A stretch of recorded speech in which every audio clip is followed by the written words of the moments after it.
Thanks for staying with us on the marketplace. First up, Ghana's economy is expected to rebound to the 5% bracket next year. According to ratings agency S&P, the economy will expand by 5.1% next year and further to 5.4 and 5.5% in 2024 and 2025, respectively. Here's more in this report. The rating agency affirmed its 3% gross domestic product growth rate for Ghana this year, slightly higher than the government forecast of 2.8%. For the size of the economy, S&P projected $68 billion, same as last year. The size of the economy is also estimated at $67 billion in 2024 and 2025 respectively, from a high of $79 billion in 2021. The size of the Ghanaian economy has contracted significantly due to the exchange rate fluctuation, where the cedi lost significant gains to the dollar. For GDP per capita, S&P projected about $2,000 in 2023, same as 2024. It is, however, expected to fall to about $1,900 in 2025. The GDP per capita stood at about $2,500 in 2021, post-COVID-19.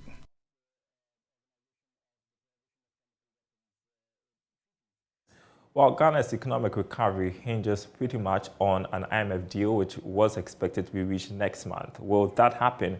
Economist and research lead at GCB Capital, Courage Buti, joins me on Zoom to discuss that. I'd like your thoughts first, Courage, on S&P's projection of the economy rebounding within the 5% bracket next year.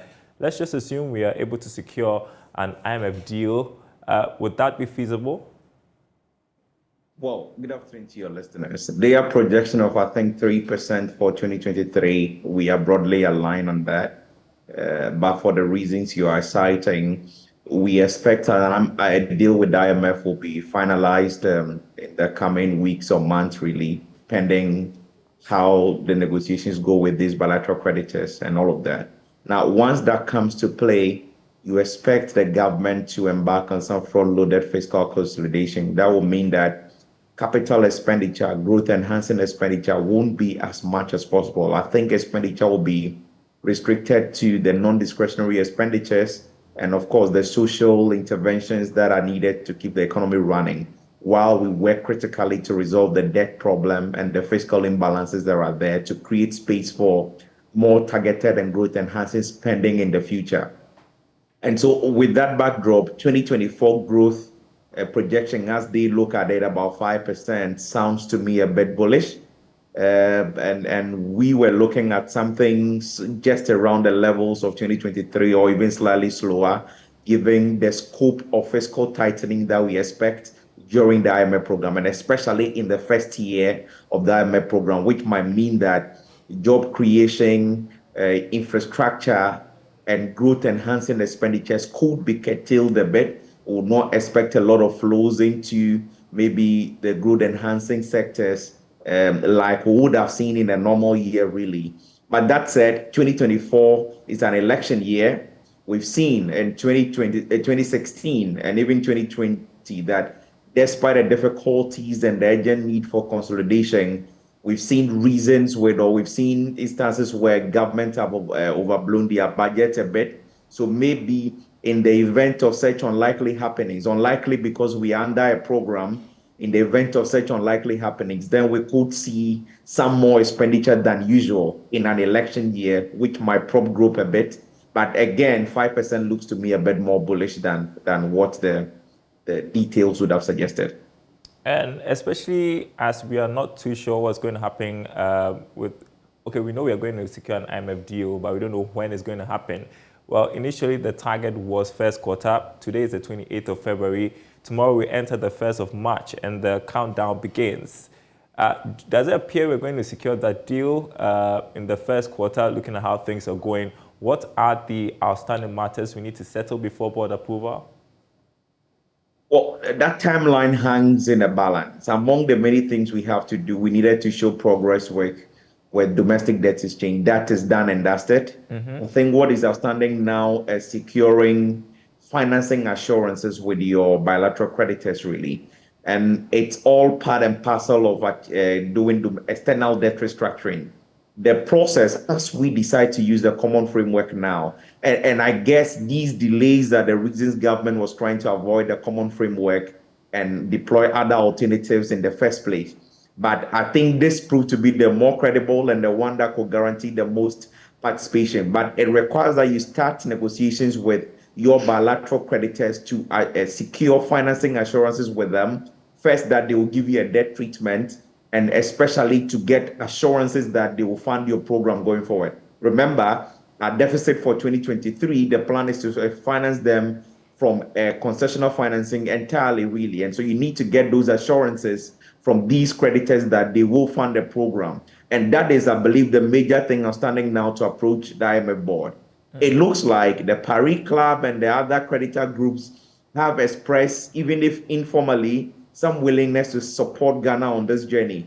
I think the outstanding issue is with China and their willingness, not for Ghana per se, but it would provide a blueprint for how they'll deal with the African continent in terms of debt and the many other people they are creditors to going forward. Remember, Zambia has been in this conversation for a long while now, and I'm asking myself, on what basis will China respond swiftly to Ghana and not Zambia? And what would that mean for Ethiopia, Chad, and the many other countries that need similar assistance, and the many others that may need it in the future? If they respond to Ghana with that speed, really. I think those are the issues of consideration at this point in time. And until we navigate that, a board level approval may be hanging in the balance. And I don't think China is under any obligation at all to commit themselves to something they are not comfortable with at this point in time. And that is why diplomacy would have to come up to play here, where we would have to engage well to ensure that we make progress with this. Until that, this is not like you can be selective in whom you engage and not engage. Right. China is your largest bilateral creditor, and so we needed to actually get them on board, form a creditor committee, and then the terms that can be agreed on that committee level can be applicable to everybody. And that is where the challenge is now. Doesn't sound as though you're enthusiastic about the outcome with the talks with China. And so there are others who think that, well, maybe we should look at debt reprofiling instead of debt forgiveness. Where do you stand on that? Well, those are options, but we all know China's interest, even if nothing is put on the table at the moment. We know what their interests are.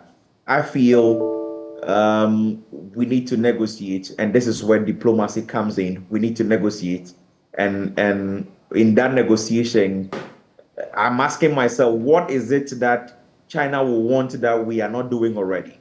They want some bauxite, they want some oil, they want some natural resources. Do we already export those in their very crude forms? Yes.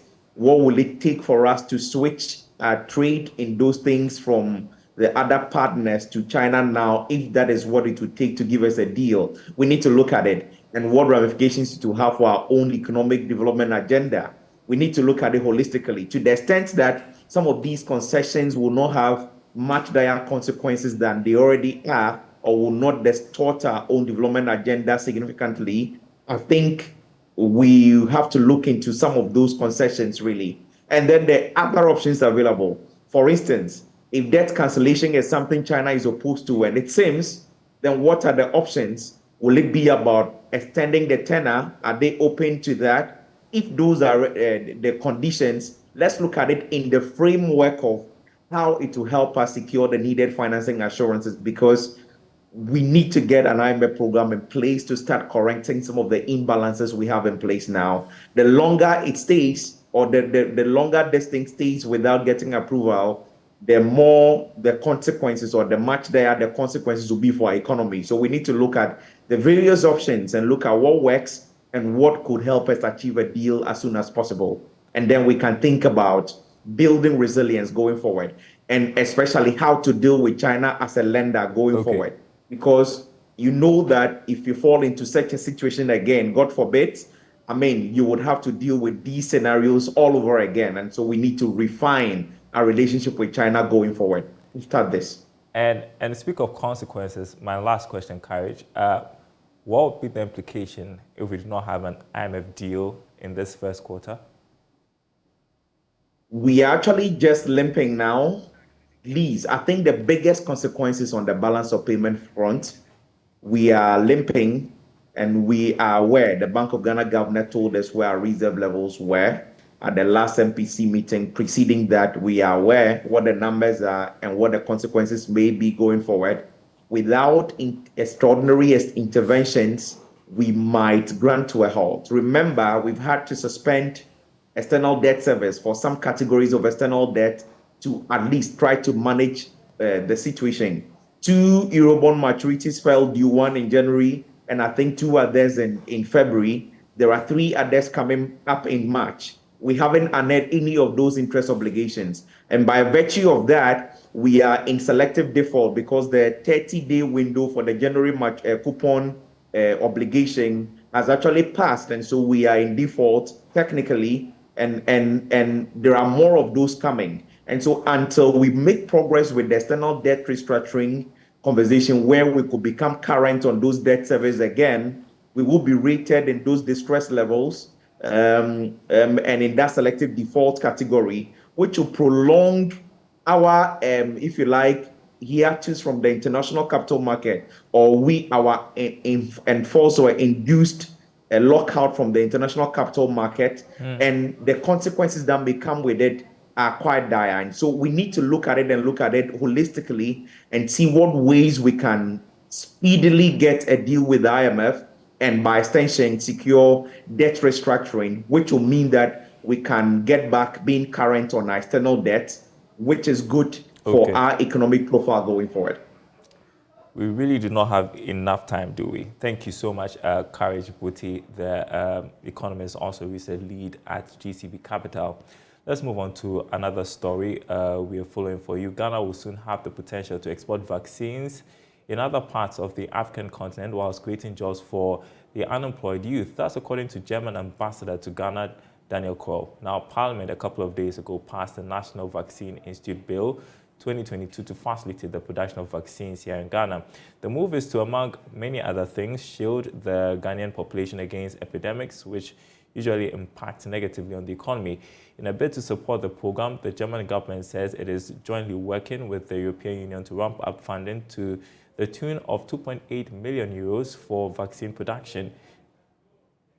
Legitimate request, and so from the very beginning, when your president made this ambitious plan to try to set up a private sector-driven vaccine production process, we said we are happy to support, and we did that from the very beginning. We supported with the consultancy the setup of the vaccine commission. We offered support and consultancy for the setup of the 10-year plan. This is something that has to be stressed. Vaccine production is a very complex process. It's not an easy one, so it's very complex, and very many fields have to be involved. So to believe that tomorrow we will have vaccine production all over Africa would be a little bit naive. Right. So, and this is why I think this plan that was set up, the roadmap, is so important. And the roadmap has the aim of setting up a vaccine production capacity within 10 years. Okay, so the target is 10 years. This is the timeline, and that is a realistic timeline. Okay. So it's not as though once we get this bill running, once we get this law running, the next minute we're having vaccine production going on. And it's because of the complexity of the process. Right. And I think that this government took and the private consortium who is ready to invest took the right decision to start with the end of the process, which is the fill and finishing. Now, fill and finishing sounds like, you know, I just fill and finish and sell it, you know. But again, it is a very complex challenge. Just to give you an idea, that the most important thing is, if you want to build a business case, you must be able to sell this vaccine, not only in Ghana, but also in other countries. Right. So you need an agency that is competent and respected for certifying this production. Now, this is at least the BioNTech vaccine is a very complex vaccine, and so complex is the certification of the quality of the product. Only to have this certification process under control, you are looking for at least 200 people who must be trained over time and build up capacity. This is where we are focusing right now to empower the Food and Drug Authority. We do that jointly with the European Union, and we have committed important funds to that aim to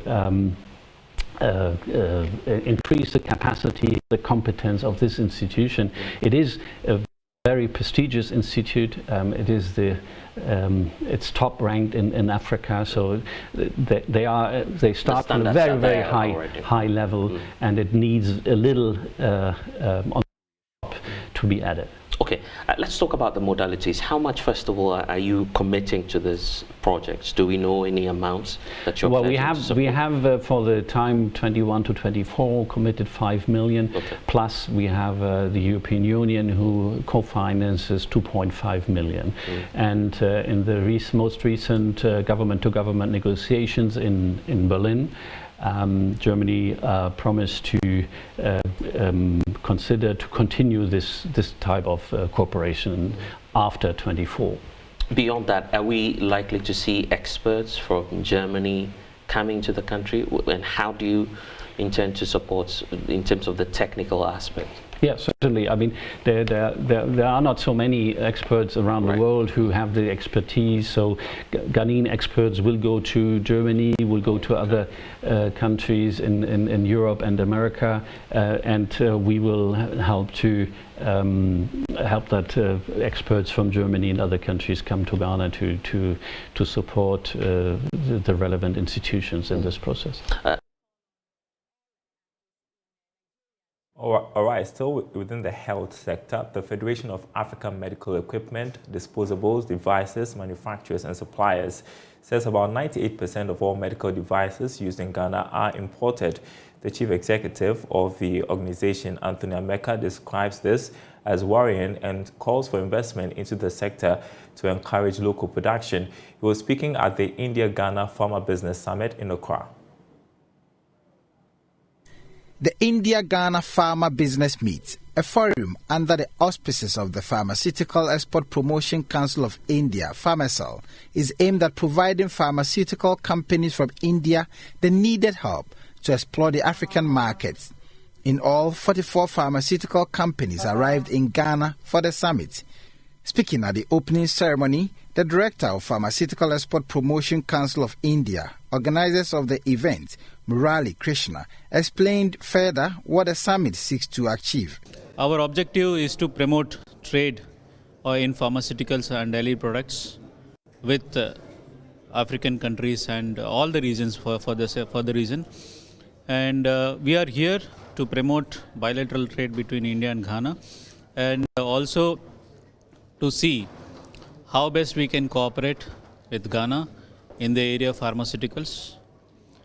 Our delegation is also looking at joint ventures and also possible investment opportunities. The Chief Executive Officer of the Federation of African Medical Equipment Disposables, Device Manufacturers and Suppliers, Anthony Ameka, called for partnership to improve local production of pharmaceutical equipment. Ghana, based on our learning from the COVID-19 pandemic, we need to think outside the box. And thinking outside the box is to reduce our volume of import and increase local production. So we are looking at how we could build synergy, partnership, joint ventureship with the companies to be able to produce locally. If you look at our local consumption now, for instance, when you take the medical devices and equipment, if you are importing 98% of product into the country, it means we have a lot to do. We cannot continue, we cannot sustain this. Gloves, medical consumables, all these are imported into the country. So we need to form that partnership. They have technology. The Indians have the technology. So we need to form that partnership to have that technological transfer for us to be able to produce locally to feed the health sector. Meanwhile, the president of the Pharmaceutical Society of Ghana, Samuel Ekodonko, believes the business leverage the summit will offer will go a long way to help Ghana's 50-50 import local production target. I believe that this dialogue is going to strengthen the relationship between pharma companies in Ghana and that of India. We also believe that it's going to help a lot of companies who would want to expand or grow, especially some of the pharmaceutical companies that are yet to go into wholesaling or go into importation will have a unique opportunity to have a B2B meeting with their businesses. Some of these exporters or India pharmaceutical companies will look at the opportunity now to be able to go into manufacturing and start looking for partners to go into manufacturing. Currently, 30% of pharmaceuticals are manufactured in Ghana. There's an opportunity for us to be able to use leverage and be able to increase that number. For us, as strategic for Pharmaceutical Society of Ghana, we hope that in future we'll be able to do 50-50. Prince Kwame Koduga's report read to you. Now, it's very common to see heaps of oranges rotten by the side of the road in the Bura Esibuko Mankese district of the Central Region. The farmers in the district, after months of hard work, fail to either break even or profit from their toils. Richard Kolunyako traveled to the district and reports that the narrative may change soon with the setting up of a factory in the area to buy the oranges. Here's his report.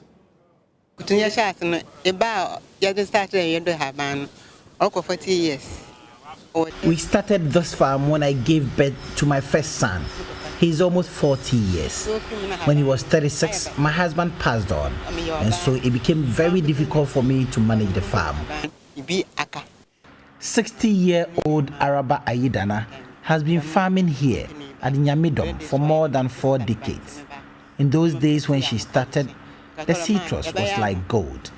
It served her well. I managed it small, and I was told by my son that there was a factory that was springing up to help us manage our farm. I told him to help me so I could cater for the children. As years grew by, she lost hope, lost almost every interest she had in the citrus business.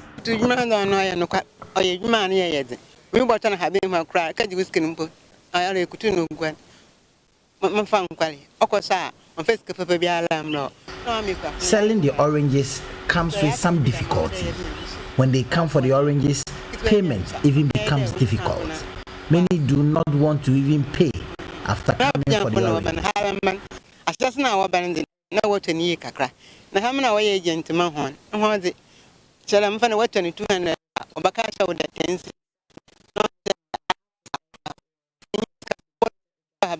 When it happens like that, you become disillusioned. If the factory will help, it will be better than allowing the oranges to just rot by the roadside. The people that act as agents for the buyers really cheat us. Sometimes you're unable to break even. You run into losses and unable to pay the people who carry the oranges to the roadside and weed the farms. It's been 15 years my husband passed on, and it became difficult for me to manage things.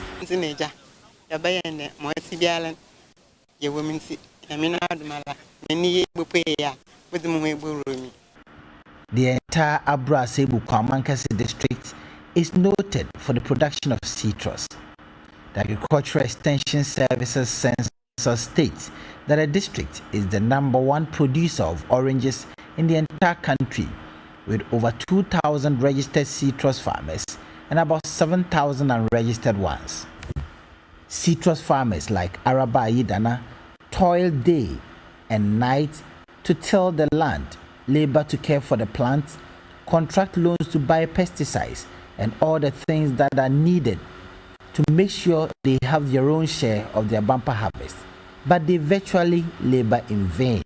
The oranges are left by the roadside for lack of markets for the produce. This district is known for citrus. Over the years, we used to have a citrus factory in Asebu called Erus, and unfortunately it is collapsed.